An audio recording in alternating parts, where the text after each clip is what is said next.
Oi, oi, it's your boy Jack Slack, Fights Gone By podcast, coming at you on Monday, the 23rd of November.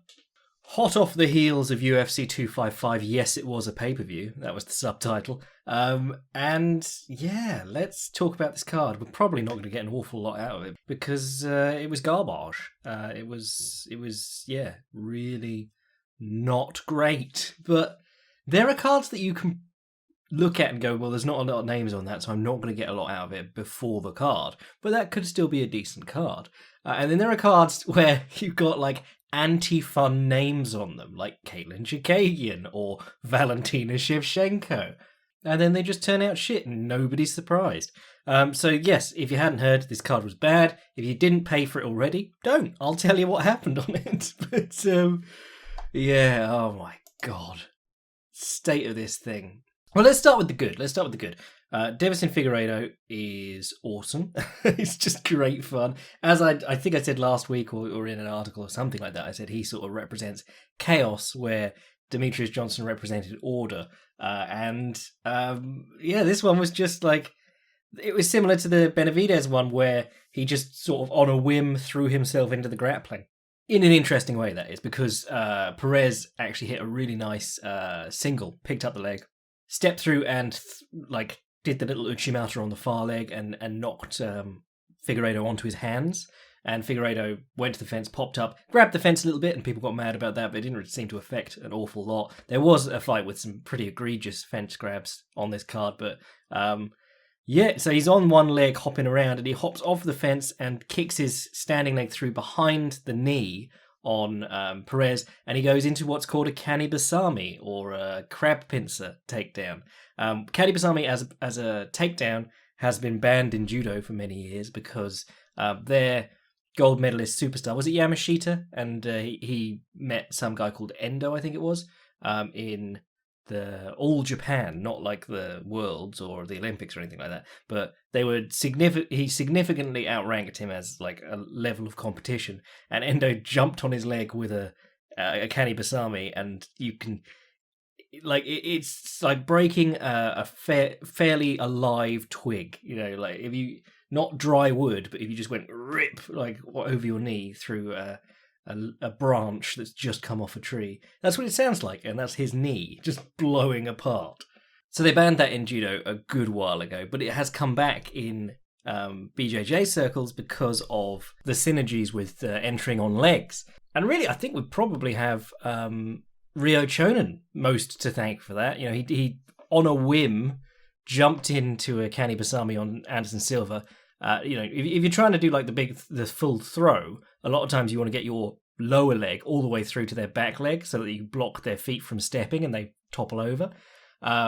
But he just fell on the one leg and landed the heel hook, and that was the beginning of that. But I can't recall when Chonan versus Silva was, and Chonan sadly didn't go on to do much else, but of note at least. But I think it was 2003 I watched ADCC, and someone tried, it might have even been on Hoyler Gracie, someone went for a Kanibasami on one leg into a heel hook entry. And it was really nice, but you're seeing it more and more because now people consider Kanibasami like a position. If you, Robert Deagle, he has a great website, and he has instructionals up on there, and you can get his, I think it's like Kanibasami as a position, so it's all entries from the mat, from guard, getting into that position, which is basically what we call the saddle, but you're just behind one of the opponent's legs, bending it in, and you begin attacking the heel hook. Anyway, Figaredo jumped on this Kanibasami, fell to his back, tried to attack a heel hook, and got his guard passed in the process, came up to his hands and knees, and then turned back and grabbed the head in a pretty, not unusual way. It's very usual for people to throw their arm back over the head as they turn back into you. Jorge Masvidal does it a lot between, he goes between the switch, the stand up, and throwing the arm back over the head for the guillotine. And Perez just got caught out of position. Figaredo got his hands together. He's got a mean arm in guillotine, which is always tricky because the arm in guillotine, as we said before, it's more hit and miss even by the best guys with it. But one of the issues, if you get stuck in a good arm-out guillotine, one of the ways that you can really make it easier for yourself is to just push an arm through. But arming guillotines, the problem is that it traps your arm too, so you've only really got one hand to fight their wrist off your throat and make room for yourself. You saw he like came up on his knees, did that like kneeling up, posturing up, and Figaredo came with him, was crunched over his neck, really brought himself in tight and finished the choke. And that's the one that they're always talking about, like guys losing because they lean back trying to squeeze it like you would an arm out guillotine. But yeah, Figaredo stayed on it, got the submission very, very quickly, like a minute something.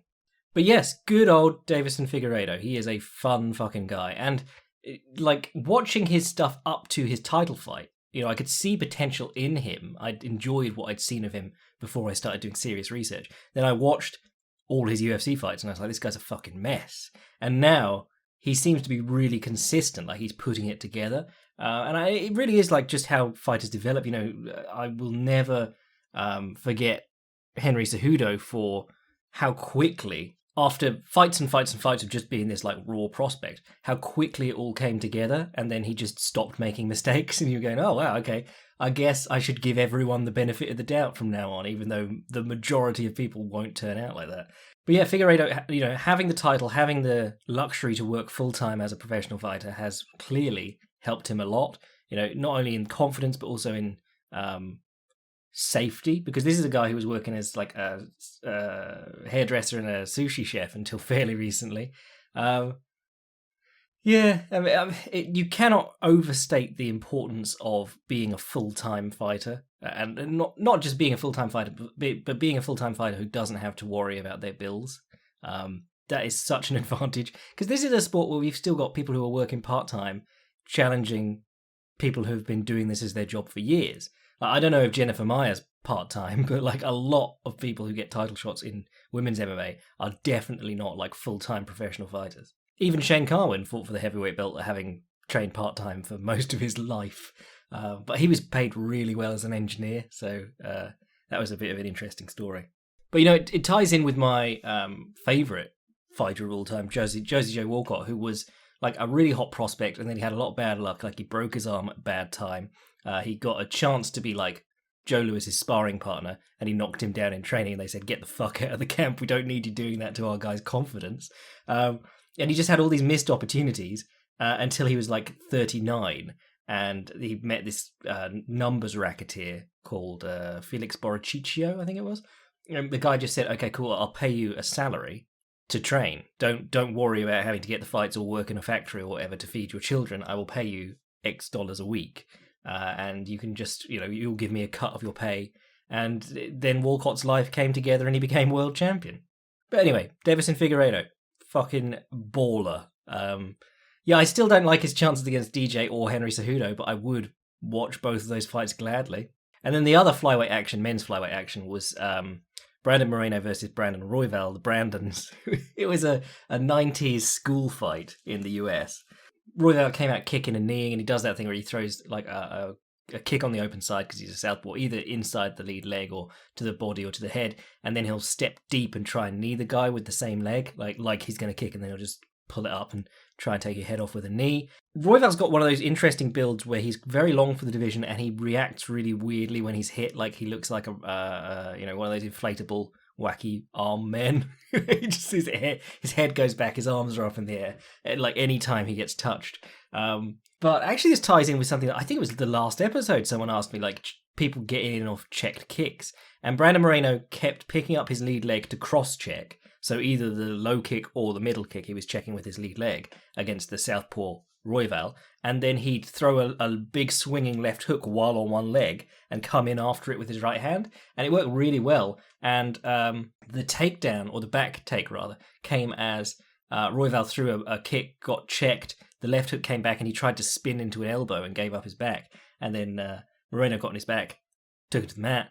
And then another thing from last episode came up when they were like, the brown belt Brandon Moreno has the black belt Brandon Royval's back, and you're like, yep, does not matter. Literally just depends on who's good when they get in there. But yeah, I thought Royval did some interesting stuff on the floor. Well, the first thing that I really enjoyed Royval doing on the floor was he got back to closed guard, and then he had wrist control, so he just pushed Moreno's wrists like towards his belly, brought his feet over the top, and just frog kicked him out with both legs.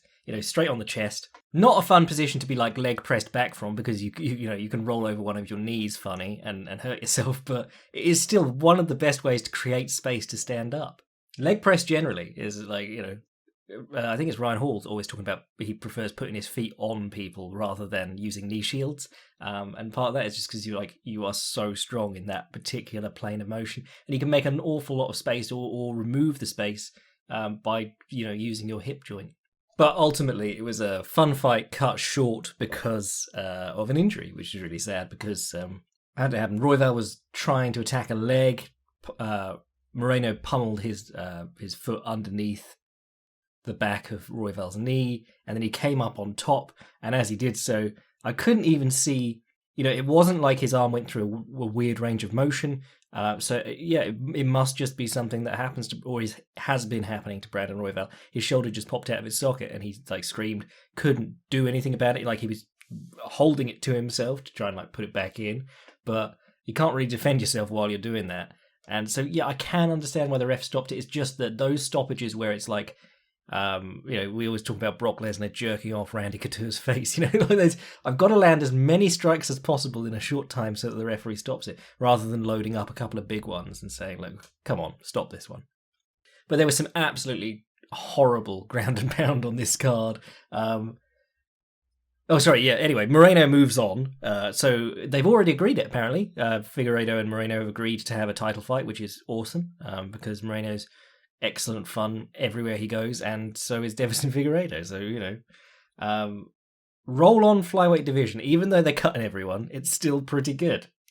And Cody Garbrandt was apparently Cody Garbrandt has long COVID, which is really unfortunate because he's a young man in the prime of his life and he's in great physical health. But yeah, that sucks. I've got a friend who has long COVID, had COVID, and the some of the symptoms are long lasting, and they just don't know when they're gonna feel okay again. It must fucking suck if your career is as an athletic person, as a sportsman. But it was weird that they decided to just do Cody Garbrandt versus Figaredo. The UFC adore him for some reason, even though I'm not sure there's much evidence of him being a big sales hit or people loving him. Everyone remembers the Cruz fight because it was awesome, but it's just so strange to be yes, try this new weight class and have a title shot immediately. Just as went horribly wrong for TJ Dillashaw that time. Especially based off one win after 3 losses back to back. But anyway, the important point is Brandon Moreno looked good. Brandon Royval did look good, but ultimately, get that sorted, your shoulder mate. Who is it? Danny Williams knocked out Mike Tyson. Was it Mike Tyson he certainly knocked out Mike Tyson as an old man at some point. But Danny Williams knocked out someone with his arm out of his socket. It was the only impressive thing Danny Williams ever did, to be honest. But that was British boxing in the 2000s. Sprott versus Skelton 3. This time we're leaning on each other. So on to the trash portion of the card. All those women's fights. Chikagian beat Cavillo 3 rounds to nothing. That's your next big hope for the title. Gone. What a weird fight to make. But that's that. Antonina Chefchenko came out looking like a poor man's Valentina Shevchenko. So she did the spinning back fist counter off the low kick and did it really, really slowly. And again, hit the shoulder. It will never work. I mean, Valentina did it in the 5th round against Jennifer Maia, and it still didn't work. It's always going to hit the shoulder. It's just that's how it's set up. Sorry, if you missed that, we talked all about the spinning counter, or the Valentina spinning counters off the low kick in the piece we did last week for the Patreon boys. What was it called?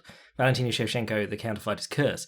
But yes, she always takes the low kick to trigger the spin, and then she'll wheel kick or back fist. And it's always coming from behind the opponent's back, so that their shoulder gets in the way first. But Antonina Shevchenko and Valentina Shevchenko both...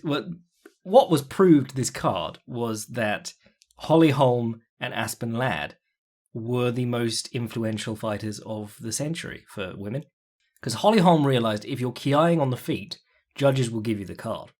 And Aspen Ladd realised if you're screaming on the ground as you apply ground and pound, the referee will stop it because normally they're men and they're like, oh, I can't bear to hear a woman scream. So yes, that's how Antonina Shevchenko forced a stoppage, just with trash ground and pound.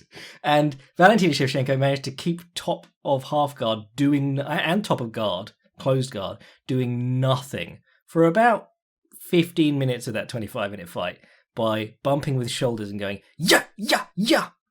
But that co-main was absolute. Well, firstly, Antonina Shevchenko managed to do a head and arm throw and immediately get her back taken off it too. Just, so women's MMA. And Daniel Cormier's like, great headlock and her groundwork's looking great. But Valentina still uses the head and... Like, we're all talking about how she's much better than all these other women, but she's still using the head and arm all the time and almost giving up her back every time. I think the interesting part of this fight was, like, partly, Maya got her down for a round, which was, interesting enough. But the interesting part of the co-main event was one of the things that I've noticed in Shevchenko is that she'll get takedowns or pass to side control. And her way of holding people down, she lets them get the underhook, and then she doesn't, like, underhook their leg or anything like that to try and keep them pinned to the mat. She just holds an overhook on the side control, which means that eventually they'll turn into her. And like it worked against Joanna Jędrzejczyk because she was like 10 pounds heavier than Joanna Jędrzejczyk, and it's worked against lots of people who are the same weight as her, to be fair.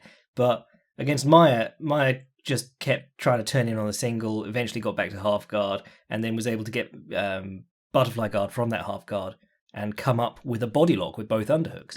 It's really weird that Shevchenko does that, like tries to hold people down with an underhook, with them having the underhook.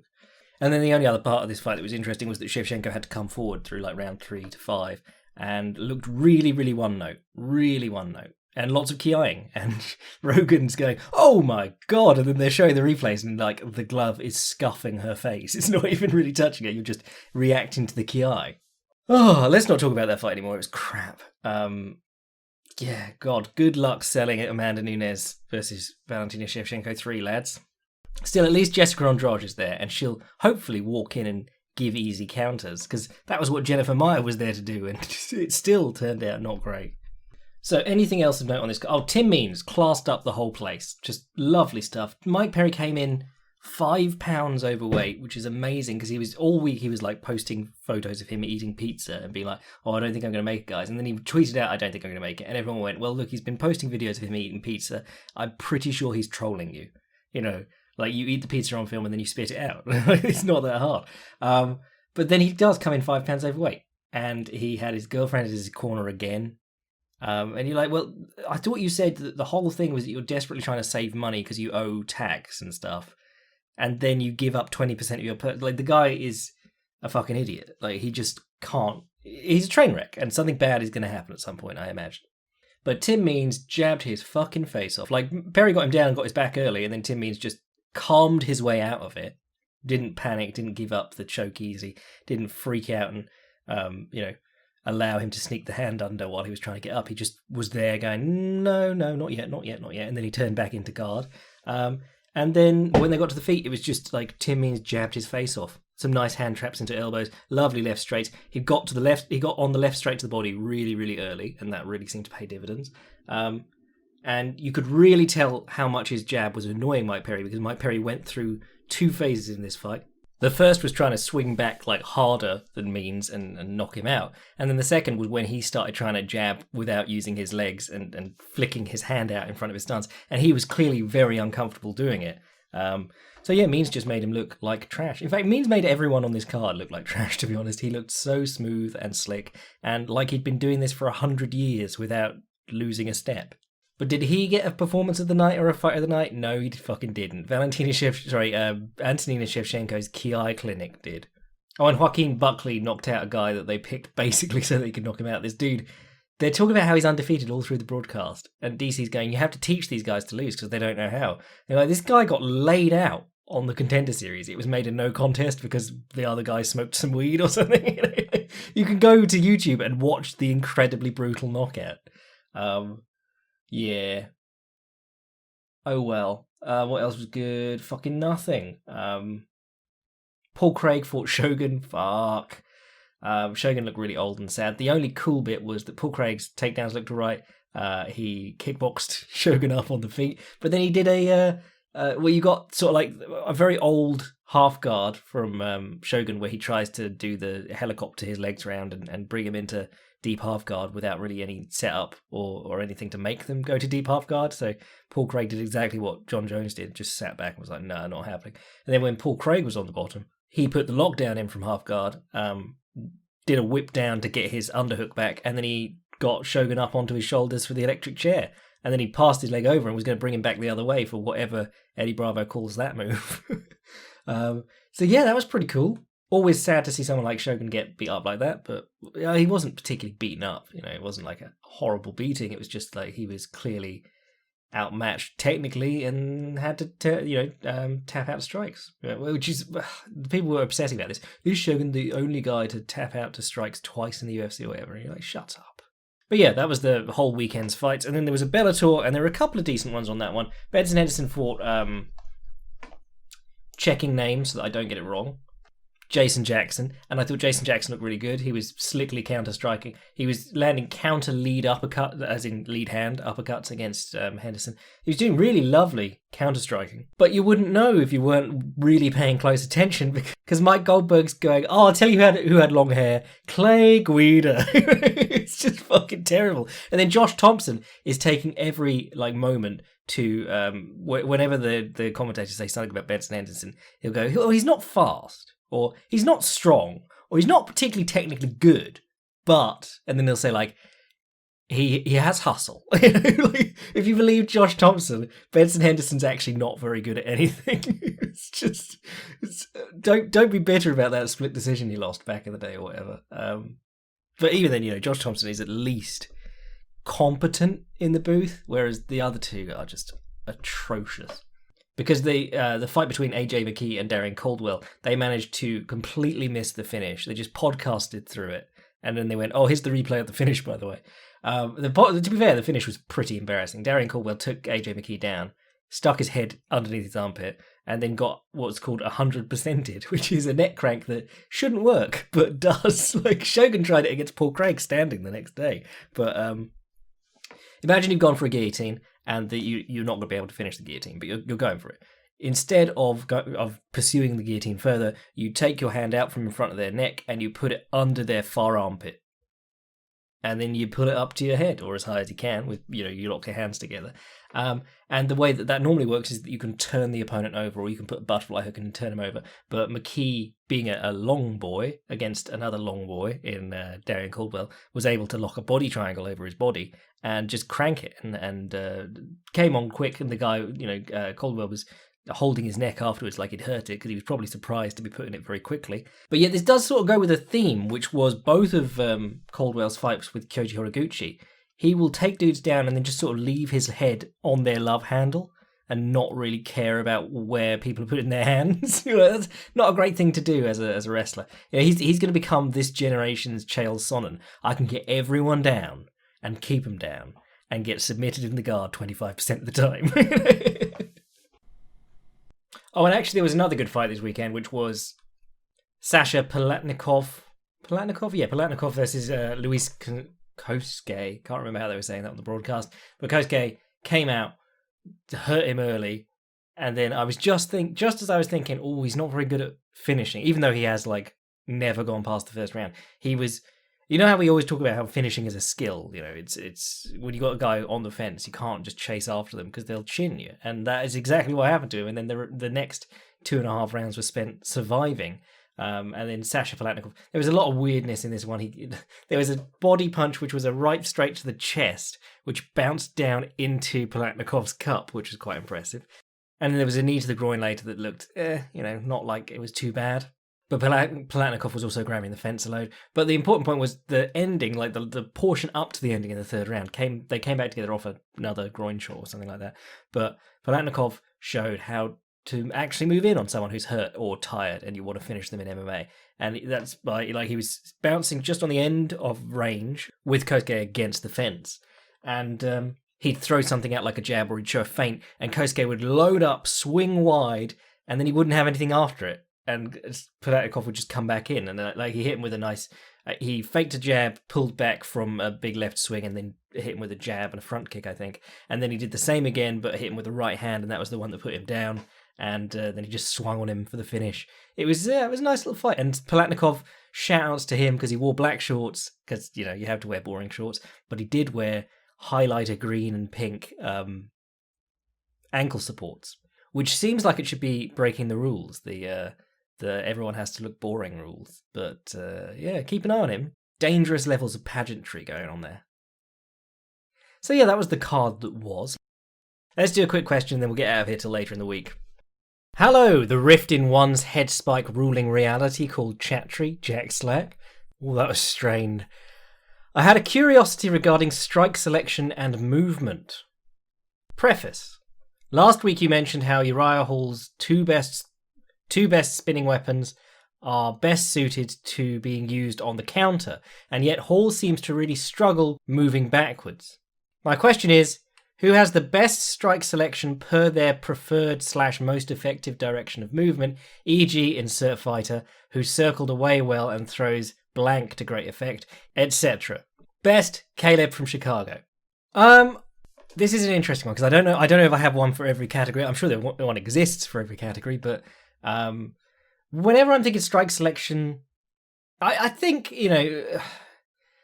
people get mad if you use Conor McGregor as an example of anything, but I think he's a very good example of strike selection, and having the right strikes for the right moments. Because there was a lot of like taekwondo bullshit kicks and things, but he generally used the right things at the right times. He would back people up, use long front kicks to the body as his main hurting weapon for getting away scot-free, because it's very hard to take someone down off a good front kick to the body. If they dig it in and they catch you on the end of it, it's hard to get back inside it. He used a left high kick really well, like a round kick to the head really well. Didn't really throw round kicks to the body all that much, but the left high kick let him sneak through the left straight afterwards if guys brought their hand out to deal with it, and the left straight if they brought their hand in to deal with it or slipped to the outside of it, set up the left high kick. If they circled past his lead foot, which was always the concern because he'd put them on the fence and they only have two directions to move, the difficult one for the southpaw is if you move past their lead foot. He had the back kick to the body and the wheel kick to the head. And then if they came off the fence towards him, he gave ground and threw the left hand over the top of their right. Like six good strikes, 5 maybe actually. 5 things that he relied on regularly. And that just worked really, really well for him. And then, the fight with Diaz, the second fight with Diaz, you saw him change it up a bit more. He had to learn to use folding elbows to deal with Nate's high guard, throw weird uppercuts and shit like that. But it was mainly those 5 things, and basically it was where he stood in the octagon, or the cage rather, and how he could get the opponent moving that dictated what he did. And that's really what you want to be doing. High level jiu-jitsu guys will say I'm not choosing the submission, he's choosing the submission, I just staying on top and trying to submit him. And that's what good striking can look like. And there's guys who let people come towards them, there's guys who push them back to the fence, but generally you let your opponent dictate the direction and then you feed them whatever's worst in that direction. Rafael dos Anjos is generally very good too. He's another great example. Always kicks into the open side above the waist and to the closed side below the waist. So if he's fighting a southpaw and he's a southpaw, he steps up into a lead leg kick to the lead leg, and then he only throws his left leg to the body and head. And then if he's against an orthodox fighter, it's the other way around. Throws good wide lefts to the body against orthodox opponents, throws short right hooks to the body against southpaw opponents, and obviously when he gets people to the fence and they start circling, he appropriately uses the technique that they're going to circle onto. Doesn't really have the spin, the turning techniques that McGregor did though. I think those are good examples. Generally, to benefit the most, as a counter striker, people think that because you spend a lot of counter strikers spend a lot of time or spend some time in the round trying to get a read on their opponent, and they let them come to them a little bit. And generally, as a counter fighter, you're not trying to pick up on a specific technique or anything like that. You're trying to pick up on how they move forward and then time your preferred the counter that you really like, or one of the 2 or 3 counters that you really like inside that, intercepting them or slipping and coming back. But it's not so much you dealing with their technique, it's you just working out their timing and putting in your favorite technique or your preferred technique. Generally, the people who are going to be dictated to more by what their opponent does are actually going to be the people on offense, because you're trying to make stuff happen, and the opponent's going to be trying to complicate that for you by moving in different directions. For a counterfighter, they're always going to be coming at you, whether it's a kick or a punch or whatever. You just need to be able to find the time to stop and step in. Cheers, Caleb. Right, I reckon that'll do us for today. I'm deciding what to do this week. You let me know what I should do. I'm thinking of doing a Filthy Casuals guide, but I'm going to write something for the Patreon boys too, or I might do a film room. Not really sure, because we got Blades versus Lewis this weekend, which was bad to begin with, but it did have Moicano versus Fiziev, which is a fucking banger of a fight. Except that's just been delayed because I think it was Moicano got COVID. So yeah, this weekend is looking pretty rough. Anyway, if you want to read the genuine article about Valentina Shevchenko, what she does, what I think can be exploited, what she does well, I even went that far, support the podcast and get in all the extra stuff we do for the Patreon boys, sign up to the Patreon. If you want to send an email to the podcast, fightsgoneby@podcast@gmail.com. And if you want to read what I'm writing at any time, fightprimer.com.